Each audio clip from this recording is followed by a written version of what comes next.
on this week's delicious episode of the Fine Dining Podcast. Let's settle this. Yeah. Like, men? Is that what men do? Men have they to fight over milkshakes. Yeah. Stupid. Men are stupid. Now, I like fudge, but not in a milkshake. Yeah. It's kind of like I love bacon, but not on a burger. From this point forward, the word cheese will be bleeped because Michael finds it offensive. Hello, and welcome back to the Fine Dining Podcast, the search for the most mediocre restaurant in America. I'm your host, Michael Ornelas, back once again to cover Cookout, who I am announcing into 2025's Septemburger bracket. I am joined, once again, back for the second week in a row. Thanks for clearing so much time for me. Scott Philbrook from the Astonishing Legends podcast. How's it going? It's going good. It's an honor to be here. Thank you very much for having me back. Yeah, I'm honored. It's an honor. Yeah. You want to give the people, look, we're getting deeper into October. It's getting, creepier and creepier. You have a paranormal podcast. I do. You want to give it the spiel again? Yeah, it is October. We do really special episodes. So if you look at any of our October shows, you're going to find some really scary material. Whoa. You said? What's happening? It's like a Pee-wee's Playhouse type thing. There's a word of the day. There's a secret word, and it triggers a mini game. I've never had it this early in the episode. Pre-opening song. Well, I have a paranormal show. What was the word? The word was scary. Yeah. It was bound to come up. Yeah. It was bound to come up. But you said the word scary. Yes. The secret menu is a game where we get a category, and we just riff jokes back and forth, 1 minute on the clock. And, we just have fun with it. There's no stakes. I don't really know why I do it, but you know what? Screw it. Let's have some fun with it. Okay. And you at home, go ahead and play along. Comment below any submissions that follow the category. This week's category is spooky restaurants. Oh, spooky. I like it. For example, What a Murder or TGI Friday the 13th. Oh, those are good. Which is actually the name of a special episode I did about TGI. It was my season 1 finale. Oh, nice. Yeah, so we're going to put 1 minute on the clock and we're going to bounce spooky restaurants back and forth. Play along at home. I'll pick my favorite one on the next restaurants episodes, and you can win a free fine dining t-shirt. And the winner of last week's secret menu mini game goes to YouTube user finediningpodcast, who's crafted his whole persona around winning this mini game. He is a 3-time winner, and as much as I didn't want to give it to him, he had the perfect submission for disastrous restaurants, which mixed natural disasters with restaurants. But instead, he references this very show. His submission was You Dust Bowl, instead of the You Must Bowl that I draw my next restaurant from. I enjoyed it. Congratulations, Scott. You get another shirt. Go ahead, DM me at Fine Dining Podcast on Instagram or TikTok, or email me, finediningpodcast@gmail.com, and I will get you your third Fine Dining t-shirt sent to you. And everyone else, good luck on this one. Okay, we'll throw 1 minute on the clock. I'll get us started, and we'll just bounce back and forth. Okay, great. Get it going in 3, 2, 1. The Bodies Buried Out Back Steakhouse. Oh, that's good. Texas Slaughterhouse. I like that one. Chick-fil-A. That happened to me a lot. I worked there. Orange Julius. I like that. Raising Cane's from the Dead. Oh, okay. Here's one. It's a little bit of an older reference. Auntie Go to the Light Carol Ann. Dumb. Yeah, that is pretty dumb. Sorry. California Pizza Kitchen. Oh, pretty good. Okay. Taco Hell. Ooh. Yeah. Domino's Pizza. Okay, I think my worst one was better than that. Headstone Creamery. I like that. Okay. Spooka de Beppo. Oh my God. Longhorn Steakhouse, and steak is spelled S-T-A-K-E. Like vampire steak. Long steak. Get it? Steakhouse. That was great. Scott. And lastly, probably the scariest one on here, Five Guys. I'd be terrified if I was approached by just Five Guys. Yeah, it's not good. It's not good. Yeah. All right. That's it for the secret menu. That's time. Go ahead and comment your submissions down below, and I will pick out my favorite one, announce it on the next set of episodes, and you can win a shirt. So play along. Thanks, Scott. Do I get a shirt for being on the show? Give me your address. I'll send you one. Oh, nice. I'll send you a shirt, too. Oh, to be fair. Wonderful. Yeah, shirt for sure. Do you want to just trade? Not this one. You don't want this one. It's boring. Oh, you mean a show shirt? I thought you just meant shirt. like... Yeah, just a shirt. Just send me any shirt. Yeah, whatever's at the bottom of the This one was at like a fundraiser at a gas station. Yeah, right.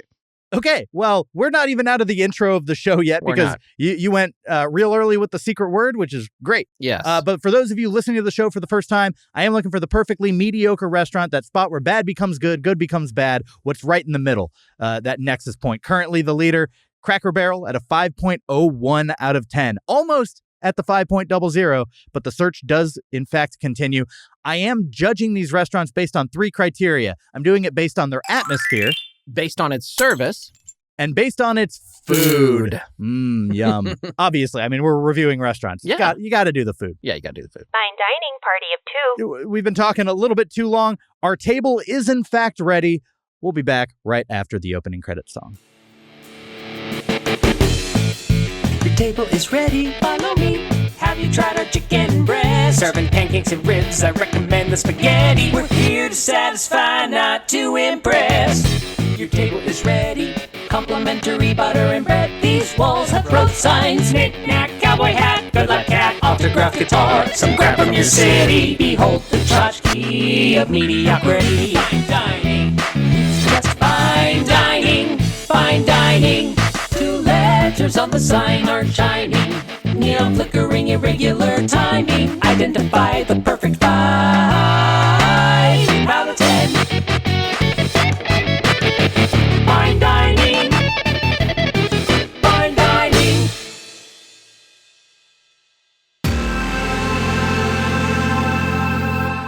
Atmosphere.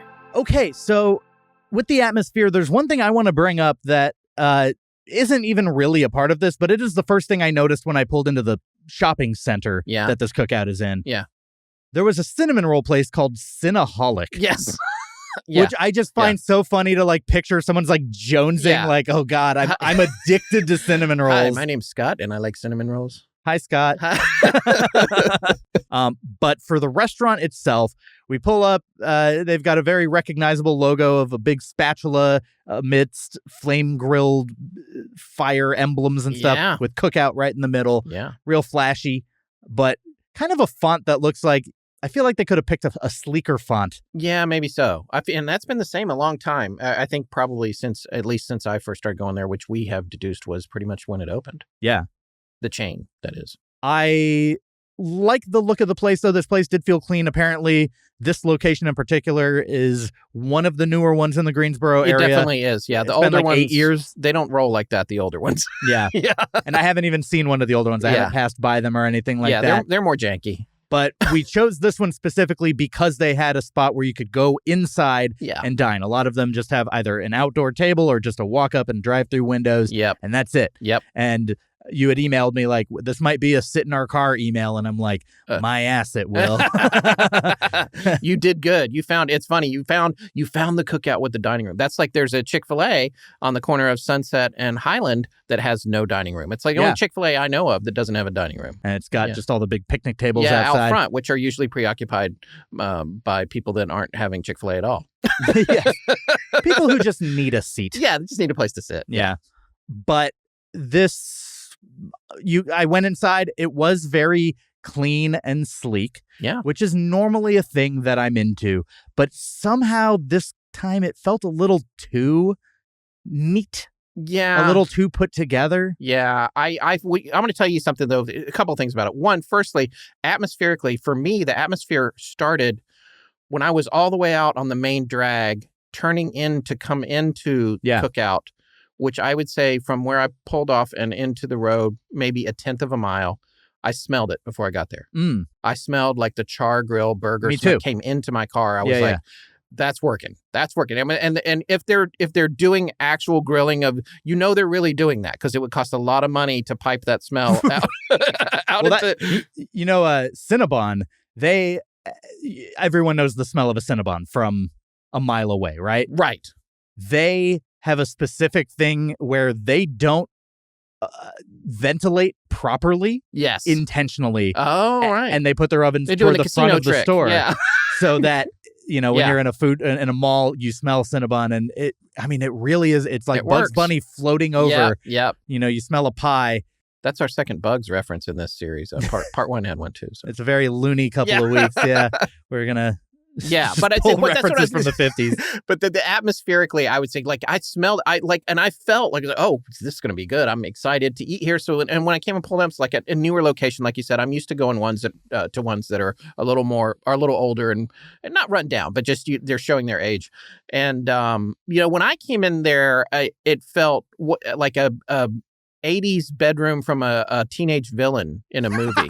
Like it was like it was like dark in weird ways. Yeah, really sharp corners and a lot of black glossy tile and like this is where Maleficent grew up. Yeah, right, exactly. When she was like an angsty teen. Yeah, that's what it, and another thing that I pointed out, of course it is October, I was like it felt a little like a liminal space because there was the big dining room, but there was only like 5 tables. Well, so when I thought more about it on the drive from the restaurant to here, I started thinking cookout. It implies you're there with a group. Yeah. There were no single tables that I noted. It wasn't like you can go with one person. Yeah, so I think they are trying to encourage the idea communal of seating. Yeah, if you're sitting here, we want you with a group of 5, 6, 7, 8 people. Yeah. That's kind of what I justified in my mind, whether or not that was an intentional design choice or it was just like, that's a big table. That'll take up, as much space as we need it to, whatever. Yeah, I thought maybe it was left over from COVID or something because there was a lot of space between the tables too. Yeah. But who knows? Yeah, I don't know. I don't know. I can't put my finger on why it didn't rub me the right way. Yeah. Well, maybe I can. I bet you can. I think we're thinking the same thing here. The music in there. Yeah, the music was not great. It was very heavy-handed Christian radio station, and it was like all genres of Christian. It wasn't just Christian rock. Yeah. There was like Christian electronic music for it was it was weird. I didn't really realize what was happening until 3 or 4 songs had passed and the interstitials as well, but I guess it was a radio station, but just remember Jesus is the way. All right. Yeah, it was heavy-handed. It was now heavy-handed. on with Skrillex but Christian. Yeah. Yeah. It was a choice. It was a little aggressive, and you know what? I'm gonna go on record and say I'm going to give it a little award here, Scott. Yeah. It was way too much. This is... I can only hear the word glory so many times in a row. I don't know how many people are going to cookout and coming out saved. I'll tell you that. I don't think that's the place to be doing that. Yeah. Yeah. I also find it interesting that when I hear the word glory, I think of the Lord and glory hole. And those two things are so diametrically opposite. I don't know what that second word means. Glory hole. Never heard it. Yeah. Interesting. I've seen your search history. Probably. You accidentally sent me a link. Yeah, you're like, right. Check this out. I snapshotted accidentally. Yeah. No, he did not do that. No. Because if he did, that would in fact be way too much. I did find this little interaction between us silly. So it was raining when we came in. Yes. And we were parked. And I looked it up. I chose this place for us to meet there at 10:30 a.m. because their website and Yelp says they open at 10:30 a.m. Yeah. So we're just sitting in our cars like, waving. Just like waving. Through the rain. Pantomiming, playing charades through cars. Yeah. Not wanting to roll down a window because rain. Yeah. And people are just walking in. So we look like a couple idiots in the I'm kind of like sticking to my guns. I'm just like, well, but I said we'll get out at 10:28. I know. I was like, maybe we should get out earlier. That guy just went right in there. And then I was like, wait, does he work there? Maybe he works there. He's getting his driving That was to my work. first thought. Yeah. That was my first thought. But then more people came. And then I was like, but now I don't want to be the guy to like go back on my word. And I'm sure you're like, I don't want to be the guy to go against what he suggested. So we're both just out of politeness, just sitting in the driver's seat of our cars. You had said 10:28, but I want you to know that I got out of my car at 10:27. Here I thought you were a law-abiding citizen. It's been long enough. Let's move it along. Yeah. So first of all, I did feel like the employees were trapped behind like a black pit. Like the walls around them were just all dark. Yeah. And like they had that one wall and then it lightened up. It was like white. It also seemed like there was no way for one of them to get into the dining room if they wanted to. It felt like they'd have to jump the counter. Yeah, you were like you're at a pawn shop. There's a bear. Like you're not coming in here. We're not coming out there. Kind of. And if they had a shotgun behind the counter, I would believe it. Yeah, I mean, we'll talk more about the service a little bit later, but it just felt like it felt like they were being punished. Yeah, right. Just like you don't get much light to work with. Yeah, you're on KP. We're going to make you a little bit more depressed. Yep. Just subliminally. Get back in the back and peel some potatoes. Yeah. Yeah. So they have my sympathies in that regard. But there was one other thing that was really unusual that I've never seen in any of the restaurants that I've been to. And at this point, I'm approaching, I don't know, between Patreon and the main show, like 80 different restaurants that I've been to or so. That's impressive. And there was a hand washing station right on the other side of the counter where you ordered. Yeah. Not like facing the cashier, but just like around the corner. Yeah. But like you could look over it and make eye contact with the cashier while you're washing. Like it's not Which in I a did, bathroom. by the way. I made direct eye contact while I was washing my hands. You refuse to break. You're playing chicken with them. Yeah, that's right. It's going to be you. It's a power play. I'm not going to crack. You are. Yeah.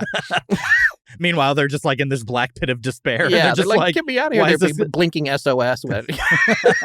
just getting more and more paranoid. Yeah. Like, is this guy trying to see through my soul? And you're like, do you want to hear about ghosts? Yeah, I can tell you. Yeah, but it was just like a nice brass looking. Hammered bowl. brass bowl, and the sink, it's kind of short, so I guess maybe for kids. Yeah.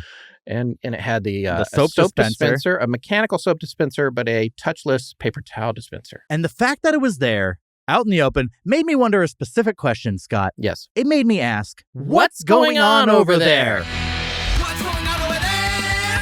What's going on over there? Should I worry? Should I care? What is going on over there? So, Michael, what's going on over there? Okay, so I have this weird thought that like something's gotta be going on in the bathroom to where they don't trust us. Oh, yeah. Something, you know how they say like OSHA regulations are written in blood? Yeah. Or anytime there's a sign that indicates anything, it's like because that rule's been broken before. Yeah. There's something going on in that bathroom where it's just like, look, we've had enough of your shit, customers. We gotta supervise you. Yeah. Yeah. I can don't see know that. who went into their bathroom and fucked around with the sink, Yeah. but someone clearly did. Yeah. And I don't know. I mean, maybe I'll throw it to you, or we can try and figure out together what happened in the bathroom to where they made this choice. I don't know. You know what I will say though?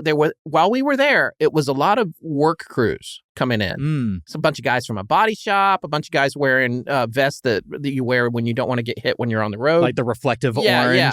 So maybe it was like just parades of people coming in for lunch with filthy hands. It's people with outside jobs. Yeah. Yeah. They want to wash their hands before they eat, and they don't want all that traffic going to the bathroom. I don't know. But here's the other thing I'll say. The sink was tiny, and it was one of those sinks where the spout, I hate this. The spout is kind of short, so like to get your hands under the water, you're basically touching the back of the bowl. It's barely working out. Yeah. You know, not enough water pressure. Yeah, things just they weren't quite right about it. Yeah. But, yeah.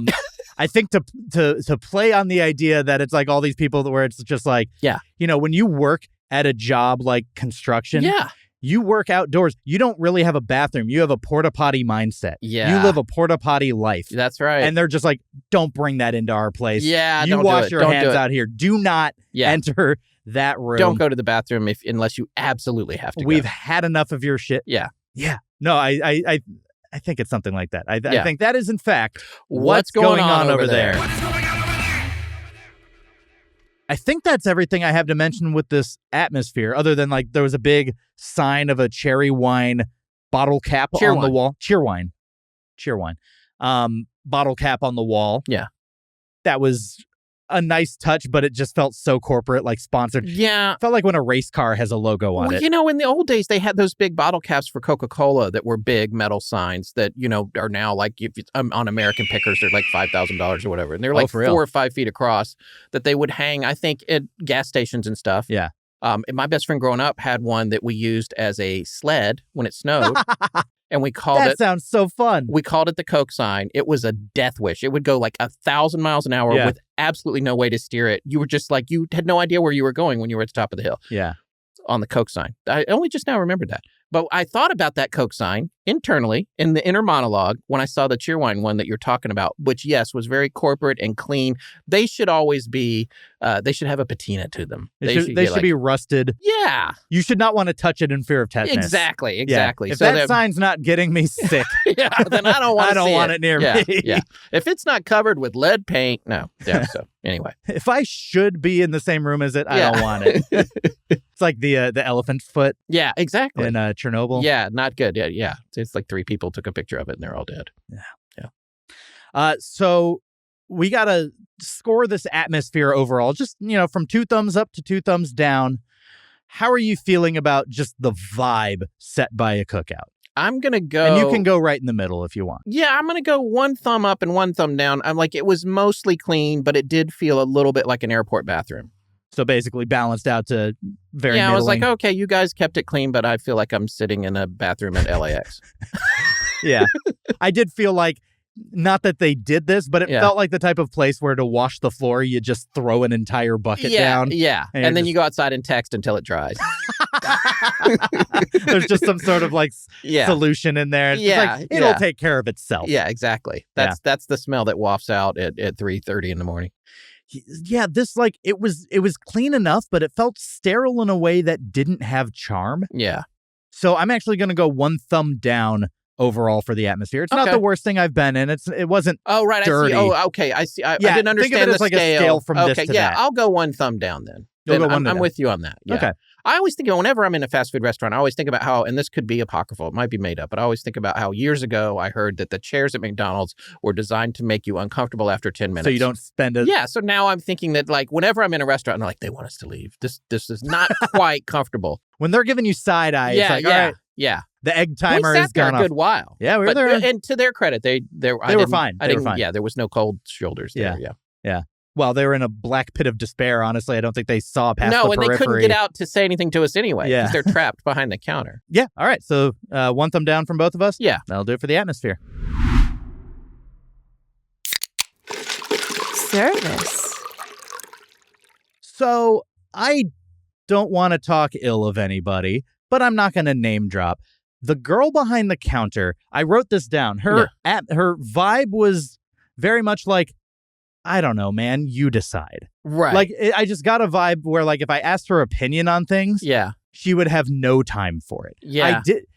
She wasn't actively rude, but it was it was an undertone where it's like, I'm on the defensive. Yeah. Okay.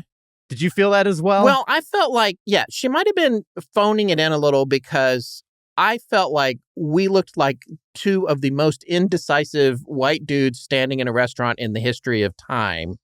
It was my first look. We were looking at everything on the menu. Now, to be fair, you had never been to one, right? Yes. I hadn't been in months and couldn't remember. And most of the time when I go, I get a milkshake, which I'm sure we'll be talking about. And sometimes just a milkshake. So we were a little bit kind of like, what do we got? I don't know. Yeah. So I could see her being like, oh my God, but fortunately no one was behind us. And if there is someone behind me, I'm always letting them go. Yeah, let them go. But to her, I felt like she was very polite. And once we started talking, she was like, because I was the idiot that didn't figure out that the fountain, normally now these days, the fountain things are out in the front. They give you a cup, and you so go all fill I it up say yourself. is just medium. And she's like, medium what? And I'm like, just give me a medium. And then she's like, what? And then she pointed to the fountain thing, which I couldn't see because there was a mountain of fountain cups blocking it from where I was standing. I think I was in front of you as well. And then I was like, oh, they do it back there. And I was like, I am so sorry. I am stupid. I will have a medium Cheerwine, which is, when in Rome. And so I got the Cheerwine. But anyway. But when you live in Rome. Yeah, I know, but I live in You are a Roman. But the thing is, the Cheerwine around here, for me anyway, it's still a nostalgia. I only get it when I go to a very certain type of North Carolina place. Cookout would be another one. There is a one-off place here. Or actually, there's 2 of them, but they have 2 different names called First Carolina Deli and another called Lox, L-O-X, Stock and Bagel. They're the same owners. When I'm in there and I get one of their deli sandwiches, I get a Cheerwine. You get a Cheerwine. Usually in a bottle. So anyway, so I felt like we were a little bit there, but I didn't get a rude vibe from her. Like once we actually engaged, I thought she was very sweet and tolerant and kind and you should be more than tolerant, obviously, if you're a customer facing person. Of course. Yeah. But I wouldn't necessarily say that I would change anything about her behavior. I guess. But you wanted her to come out and be like, well, here's what I would get. I would get the coleslaw and the barbecue. That's what you're wanting. For a first timer. Yeah. For a first timer. She didn't timer. know you were a first timer. Yeah. Right. And it's not even like an expectation that I have that. It's just my ideal. Yeah. Like, I'm not saying she did a bad job. Right.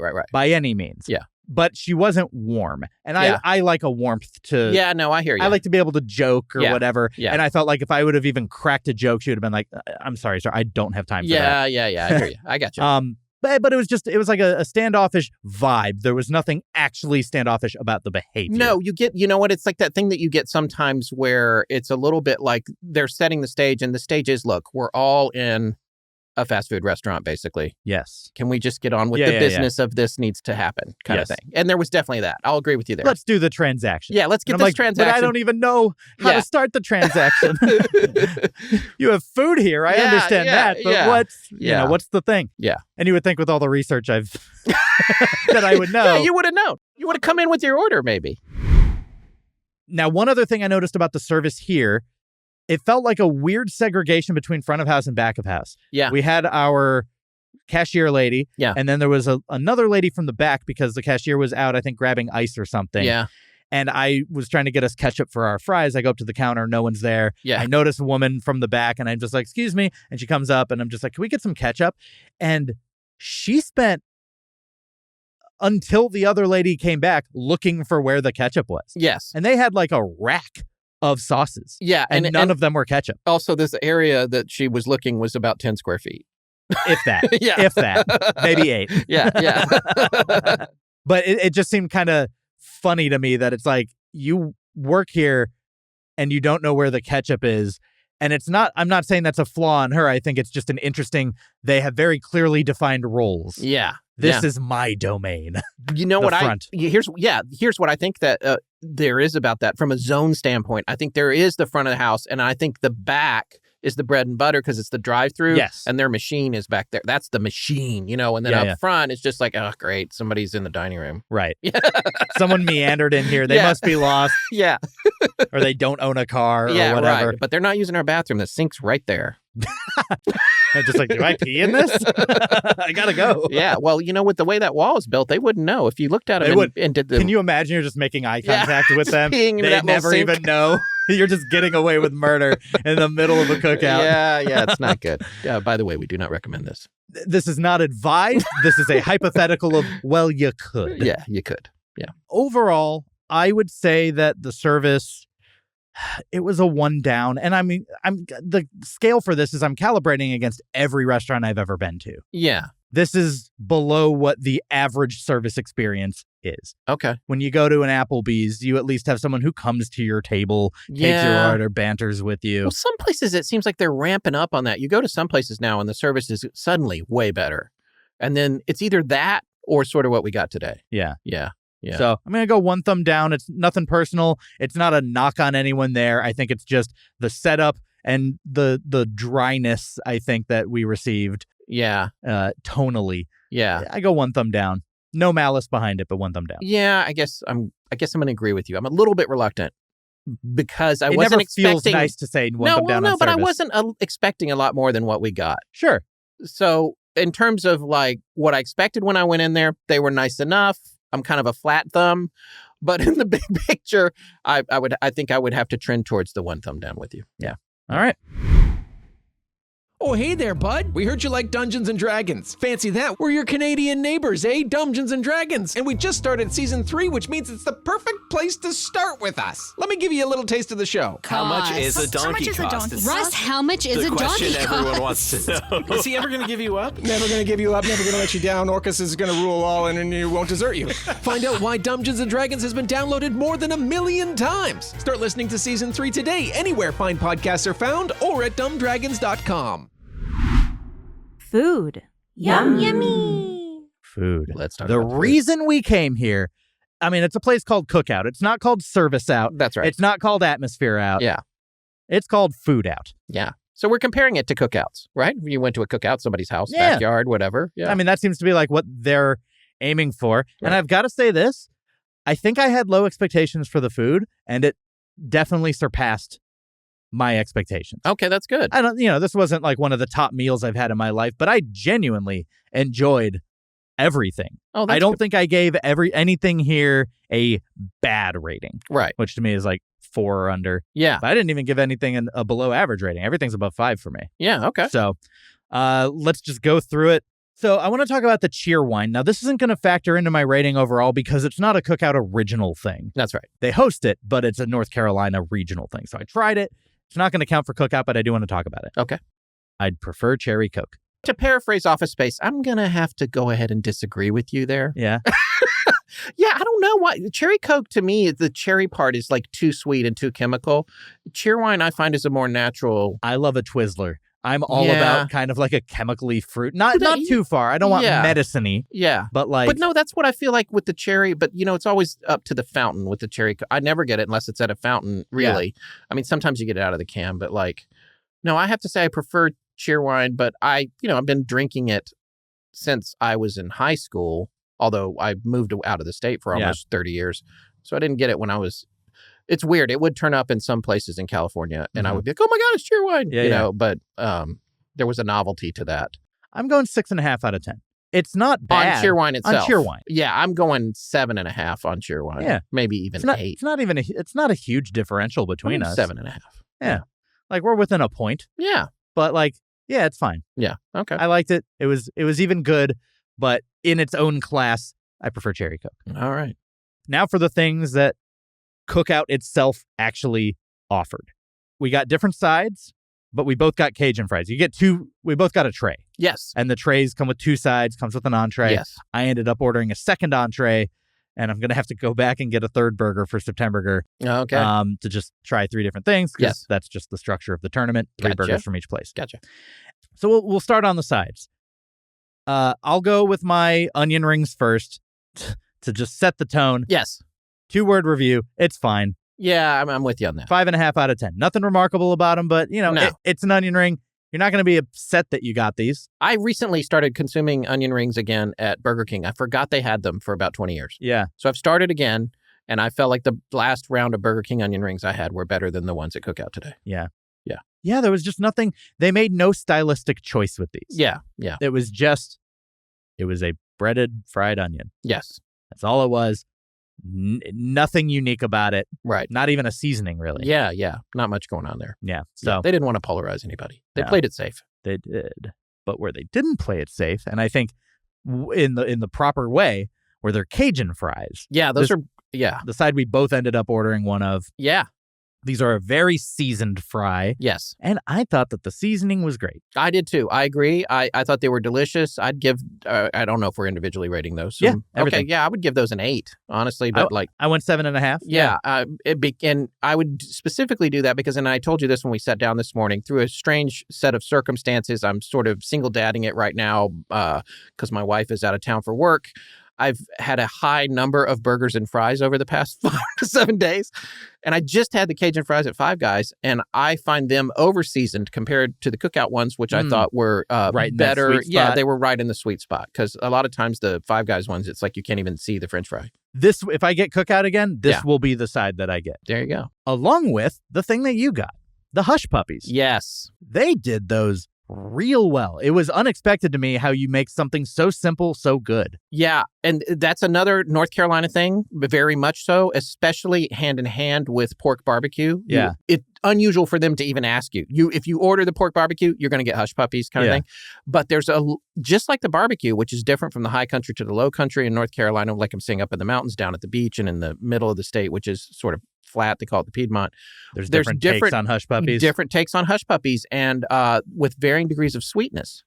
And some have no sweetness at all and are super delicious. This was a little sweet. There was a little bit of sweetness in the Cookout ones. If you go to another chain here called Smithfield Barbecue, which was a legendary barbecue joint that has somehow gone from one place in Smithfield to like a real live, full-blown franchising chain now, and they're all over the place.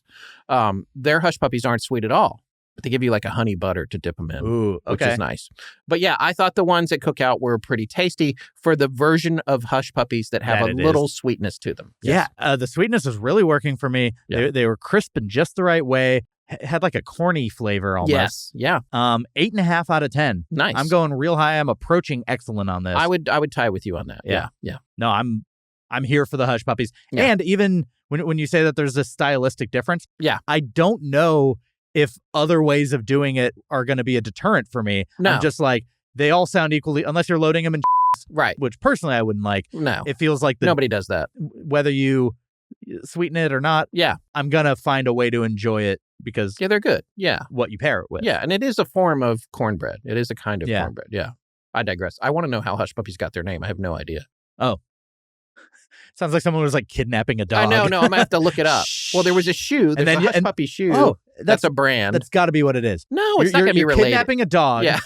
And you're like, be quiet. And you got to feed it something. Yeah, right. To Hush keep it Puppy. quiet. Yeah, maybe and you're so. just feeding it with little fried corn That's balls. got to be it. Lure I it don't into even your need to car? Google it anymore. Yeah. We got it. Yeah. That's what's going on over there. What's going on over there? All right. I'm going to. So with Septemberger, the way that I do it typically is I don't actually give the scores I don't reveal the scores for the burgers. Right. I'll vaguely talk about them, Right. but it won't be until Septemberger actually starts where I score these burgers. Okay.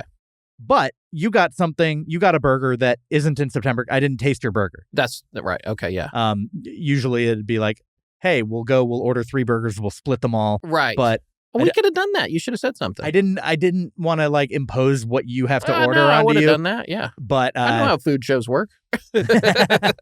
but yeah, do you want to talk about your burger first? I got the steak style burger, and that was attracted to me because it had A1 on it. I love A1. I don't eat it a lot. I love steaks, like really good steaks, but I never get steak sauce with a good steak. Of course. But on a burger, I love a little A1 sometimes, and I was like, oh, I should do that. And so, but I left off one of the toppings it comes in. Normally comes with grilled onions. I don't care for grilled onions, so I left those off.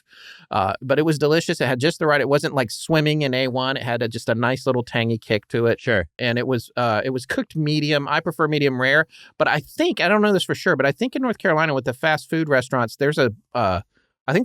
Policy of like you have to cook it this it has amount. to go medium. That's the case in many regions. Yeah. So I would have preferred it medium rare but I like my obviously they're not burgers asking medium you rare as like well. what temperature would you like your burger? Imagine- Welcome to Cookout. What temperature would you like your burger? Imagine you go through McDonald's. Yeah. What temperature is that, sir? Blue, Yeah. please. Yeah. Smack it on the Flash ash and fry send it in. for- Yeah. Yeah. So yeah, but anyway, so for me that's a little overcooked, but that's not on them. I think that's just the way it had to be. Yeah. But it tasted really good.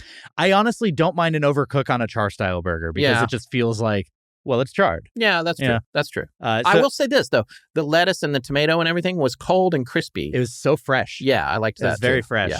Yeah, I did like the burgers that I had. You're welcome to give your score. I'm actually going to make the third burger that I get a steak style burger. Yeah. So I'll taste it and average it with yours. Okay, great. And that'll go into Septemberger. Well, it's funny. Originally, I'd had a lower score in mind because of the temperature it was cooked to, but now with our discussion of it, I'm remembering that they don't really have a choice there, and it was not overcooked. Yeah. It was cooked perfectly medium, frankly. So I'm taking that out of the equation. My number adjusts up a little bit, and I'm going to say it was pretty tasty. I like the way it was put together and how the flavors worked, and it wasn't too overwhelmed with anything. So I'm going to give it a 5.23. 5.23.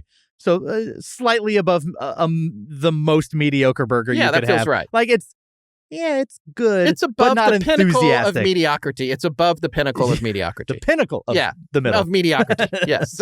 Yeah. Rein it in. Yeah. Yeah. And so I got the cookout style burger. I'm very big on if a place puts the restaurant name on their burger. Yeah. You got to at least taste it. Yeah, I agree. And this was a chili burger. Had chili, Okay, mayo, yeah. pickles, mustard. And I'm not really a chili burger guy, Yeah. but I thought they utilized it well. Okay. So, yeah, I this really did surprise me. It's kind of out of my normal comfort zone of burger style. Right.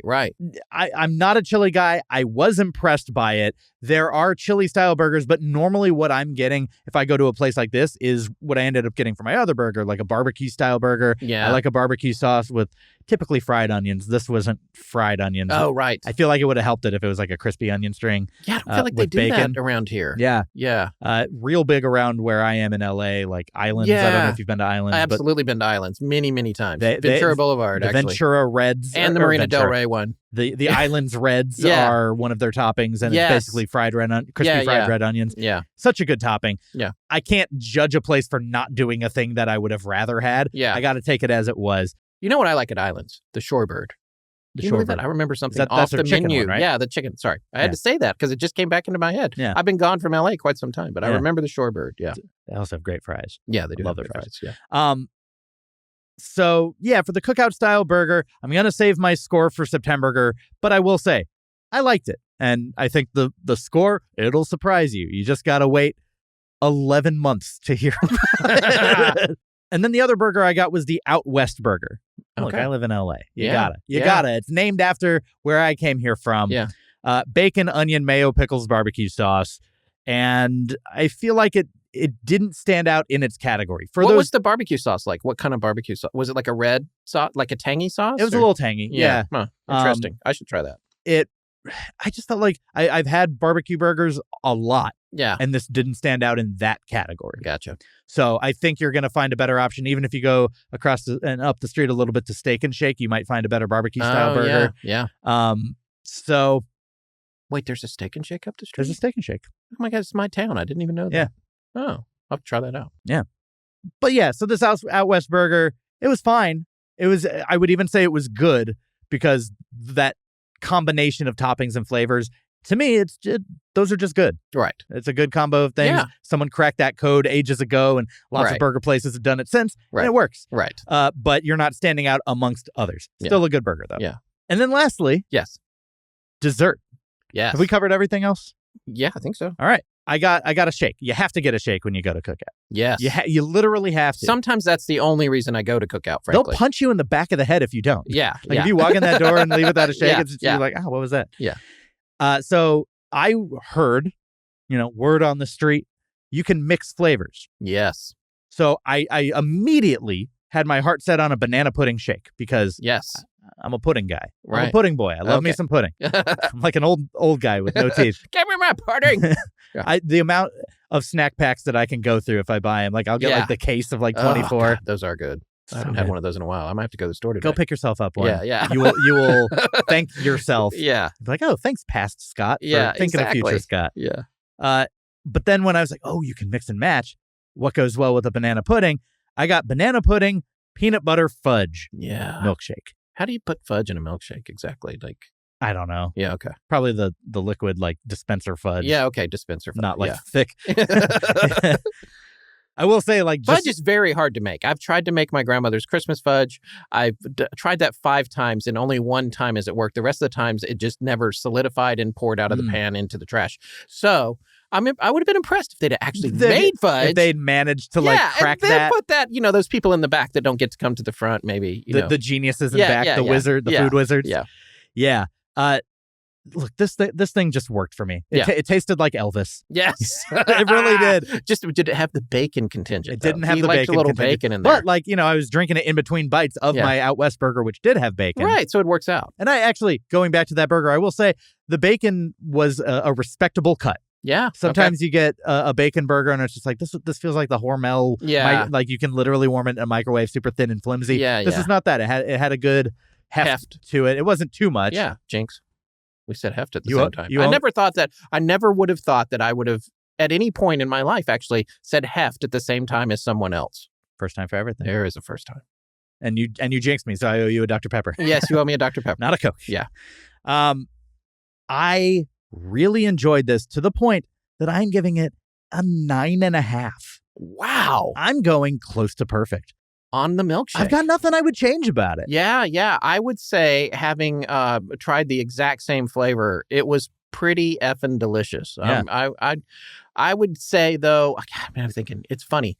We also have here, and I don't know if you've done them or not, we have Sonic, who has a bunch of milkshake I haven't covered it yet, but I do have one. And then when I think about really good milkshakes, all the best milkshakes I've ever had and worst and whatever, I love peanut butter milkshakes, which Five Guys does a really good peanut butter milkshake. My go-to Cold Stone flavor is the chocolate peanut butter lovers. Yeah. It's like chocolate and peanut butter Reese's Cups. Yeah. That was a good shake. I'm not a fudge guy, though. So, but I don't want to diminish the score just because it had an ingredient that I'm not super into in my milkshake. Hey, live your truth. Whatever you thought about. I like fudge, but not in a milkshake. Yeah. It's kind of like I love bacon, but not on a burger.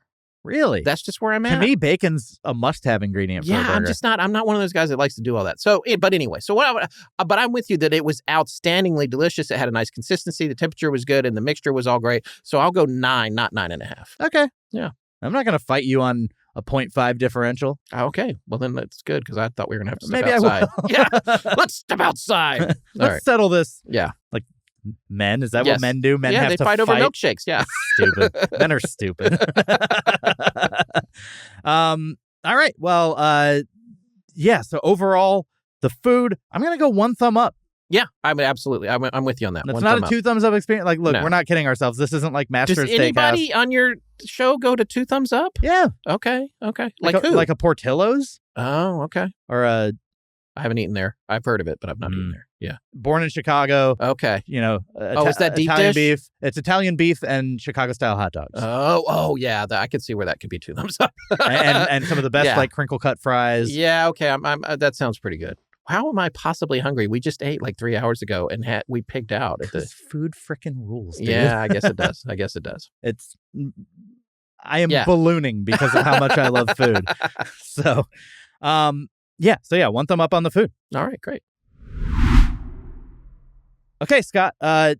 We got to put this all together into a score to put. I don't have it with me, but the tchotchke of mediocrity, my giant scoreboard comprised of restaurant tchotchkes that keeps track of all the places I've gone. Oh, nice. Cookout needs to go on there. We need to figure out where it belongs.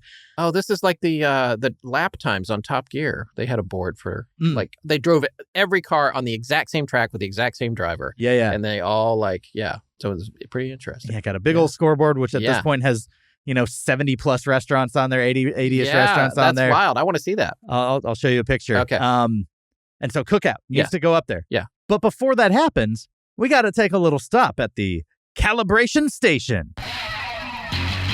Calibration Station, comparing this meal to the best of the worst. Calibration Station, chugga, choo-choo. Scott, I asked you, look, people come on this show. Yeah. I've been doing this. Yeah. I've been putting my body through this rigorous exercise and irresponsible dietary adventure. Yeah. And I know the difference between a 1, a 2, a 3, a 4 dining experience. Yes. All the way up to a 10. Yeah. Not that I've given out a 10, but Yeah. Not everyone's calibrated, no offense, but you haven't done what I've done. Right. And so everyone comes up on here and they're like, I want to give it the perfect 5. Right. Because that's the gimmick. Yeah. Or they'll be like, that was a 10. Yeah. People deal in extremes. Yes. We got to rein in the end. So I need to ask you to define your 0 and define your 10 before you can score Cookout. So just 30 seconds each. What's the worst restaurant experience you've ever had? The worst restaurant experience I've ever had, actually, is a restaurant that was in outside of Marina Del Rey or in California called Cozy Mills. Okay. It was a Mexican restaurant, and the food was so bad. It was a bad experience. It came out cold. It tasted disgusting. And me and my wife went there with one of our closest friends.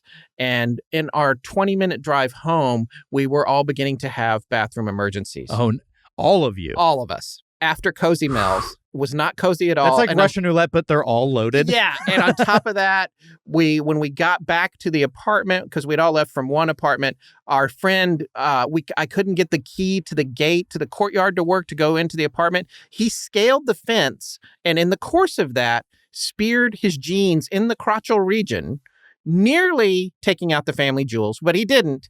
And then we threw him the keys, and he ran into our apartment to relieve himself of the great pain he was in. I was so worried that you're going to say he got stuck on the fence and just shat himself there. That was close. It was close, and all of us had really bad experience. That's probably the worst. That was Cozy Mills outside of Marina Del Rey. It's actually not Marina, it was south of there. It doesn't matter. Worst Los you've Angeles. Had. Best you've had. Absolute best meal I've ever had. I'm a sushi guy. I wasn't always. Being from North Carolina, I was kind of rude when I first moved to LA in the late 90s. And LA got me and my wife, because we met in college, so we went out there together, into sushi. We started going to these places that were just amazing, and we lived there for 10 years, and then we wound up moving to New York City and lived there for 9 years, and we just started going to all the sushi places, and there's one in New York City called Blue Ribbon Sushi. Okay. It's one of the OGs at this point. Their first location is on Sullivan Street down in Soho, and it's like across the street from Sandra Bullock's brownstone. She has a brownstone on that street. I remember now. And that place, its atmosphere, its food, the sushi, everything about it just The nothing service team. comes. Yeah, service team, everything. Nothing even comes close for me. And it's not just the sushi. It's the drinks. It's the cocktails. It's their house salad, which is like real simple with like this ginger dressing that's homemade. That's unbelievable, and big, thick slices of avocado in it. I dream about that salad. It's like so good, so amazing. That is my 10 out of 10. Even if I could go past 10 for that place, I would. Blue Ribbon Sushi, New York. Absolutely. All right. Yeah. Choo-choo. Choo-choo. Train's leaving the calibration station. You're all Okay. calibrated. Yes. We got to give it a final rating. Okay. Final rating.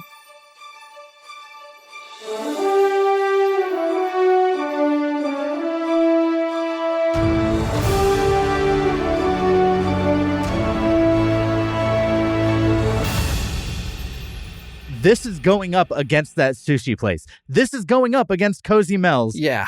To the nearest 100th, how do you score? How do you score Cookout? I'm going to give Cookout a 4.72. 4.72. Yeah. Slightly below average, Yes. but not far. Right. I actually am so close to you. Okay. This isn't a unanimous score. Yeah. That's only happened twice in the history of the podcast. Oh. Which honestly would when to the nearest 100th. Right. That even happens once. It's kind of wild. Yeah, it is wild. And one time it was on a round number. Okay. Like we both gave it an 8.00. Okay. That was Rudy's Barbecue. Rudy's. It's not just in Austin, but Yeah. it's like a gas station barbecue place. Okay. Anyways, that's not the point of this. No, but I feel like I know that place. Does it look like a gas station? It looks like a gas station. I think I know it those literally places. is a gas I think station. I've seen that place in Austin, Yeah. but not eaten at. Their barbecue's pretty good. Yes, I know the place you're talking about. Yeah, and I've they have driven by it. They have a great banana pudding. Speaking Yes. of, what I ate here, kind of What? tying it all together. Yes.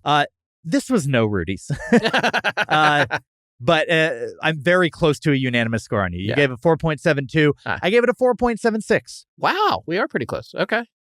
So that means that Cookout goes up on the tchotchke of mediocrity at a 4.74 when you add it all together. Less than mediocre, not quite as good as Cracker Barrel.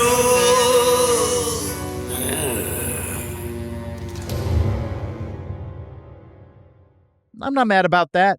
I- Look, 4 to 6 is that sweet spot of mediocrity, the zone of mediocrity. Yeah, And I feel like mediocrity gets a bad rep. it does. Like people, they call something middling yes. when they mean bad. Yeah, that's right. And I feel like that's so offensive to people like me who just are mediocre and unremarkable in so many Come ways. on. And it's just like, you know what? Yeah. Just let me be okay with Yeah. being in the middle. Let's all embrace the middle. Yeah, Let's still condemn the bad, right. but this wasn't bad. Hey, well, there's a certain comfort in predictability. But it wasn't good. Yeah. It was there. It was there. Cookout, 4.74, going up on the tchotchke of mediocrity as soon as I got back to Los Angeles. Nice. But what it was not was the perfect 5.00 out of 10, meaning Right. I got to go somewhere next week because we haven't found it. We didn't Oh, find yeah. perfect mediocrity. So the search does, in fact, go on. And next week, the next restaurant, 2-part episode, it's going to be my season finale. We're going to end Oh. season 2. We got to figure out where I'm going to go. So, Scott, Yeah. I asked you to bring me a substitute of something because I left it in LA. Yes. I have a bowl called the You Must Bowl. Yes. Now, in season 1 of the show, I would have to draw punishments that I would enact at different restaurants, like just things I had to do because the previous place I picked wasn't mediocre enough. Yes. Then a former fake sponsor of the show, Jub, took it from me, buried it.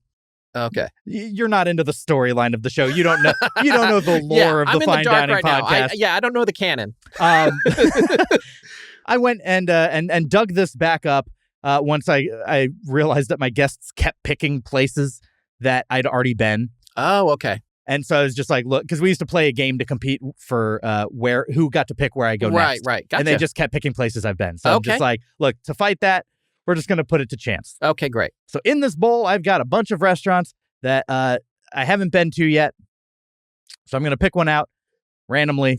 I'll Okay. announce where I'm going next time Okay. for the season finale. Ooh. Season 2 finale, the Fine This is Dining exciting. Podcast. All right, next week I will be going to Wing Street. Oh, wow. I've heard of that.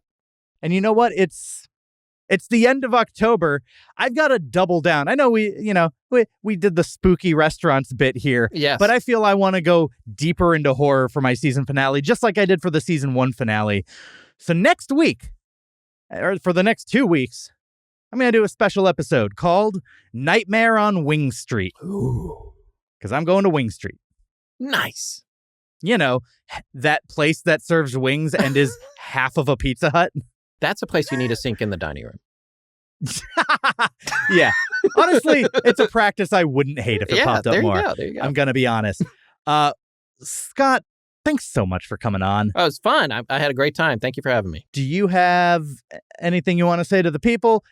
Give a little Astonishing Legends plug again if you want. Yeah, folks, if you are looking for a new podcast about the strange and unusual deep dives with over 280 episodes, find Astonishing Legends wherever you get your podcasts, or look for the Astonishing Legends Network. We have 3 or 4 other shows that are all good. So look us up wherever you get your podcasts or astonishinglegends.com. Wonderful. And you can follow me on Instagram and TikTok at Fine Dining Podcast, and go to my website, finediningpodcast.com, to join my mailing list and get your survival guide to casual dining. Just tips and tricks to how to maximize your restaurant experience. And, you know, I send out an email to signify each new episode release and all that good stuff. You can play along to the secret menu minigame by commenting below on this on YouTube or any of the social platforms that you see, Instagram, TikTok. When I clip it, you can comment there and still be eligible. And yeah, we didn't find the most mediocre restaurant in America. It's out there. I'm sure you're going to find it. I'm going to find it. Yeah. But I didn't this week. Thank you so much for watching. We'll see you next time. Have a fine day. The search continues. We still need the perfect 5. The search continues. Like and subscribe. The search continues. Our journey did not conclude. The mother effing search continues. Write us an iTunes review. And hey, while you're at it, why don't you go ahead and make it 5 stars, huh? Come on. Follow us on TikTok. The same on Instagram. All the socials at Fine Dining Podcast. We have a website, finediningpodcast.com. Buy our t-shirts, then put them on. And don't forget, you can always suggest where we go next. Okay, we're going to find it.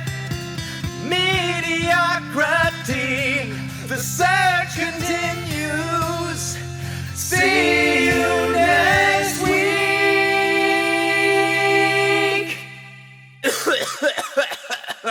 Hurt my throat a little. Have a fine day.